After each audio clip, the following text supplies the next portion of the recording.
This is the exact spot where Carlie's body was found. And while we remember Carlie, the investigation itself changed the way we react to emergencies and missing children locally. Yeah, Kathy, Carlie's tragic loss really brought together the community, officers, and friends. Now here it is 10 years later. Here's what's changed since then. It galvanized the community, but it also galvanized the law enforcement community. Everyone wanted to help. It was a extremely unique circumstance based all around that videotape. A local church came together to honor Carlie, turning the bad into good. It wasn't a hard transition to say, how can we then turn this into something that's positive and good and will accomplish something in her memory. It was once wetland covered with Brazilian pepper trees, now a beautiful garden in memory of an equally beautiful young girl.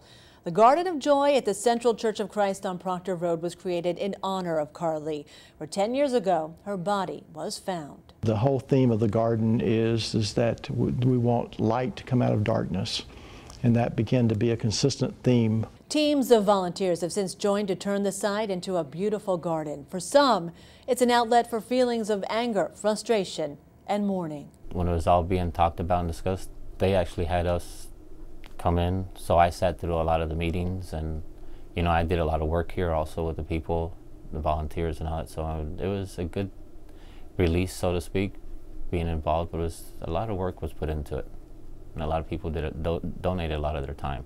Now the garden means so much more to our community. It has become a place in Sarasota County where people can come and reflect. And there's been other groups that have wanted to remember other children. Little Kaylee Anthony, for instance, Jessica Ridgway, who was another victim. So we have allowed other children to be honored in this garden. The church has also formed programs to help other victims of child abuse.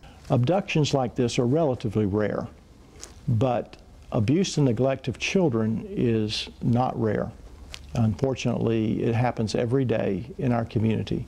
So we started turning our attention towards what we could do to personally partner with the child welfare community to reduce the number of abused and neglected children. The tragedy that at one time shattered the Suncoast and shook the world is now a stepping stone to a safer community. All of us now knowing this could happen to anyone.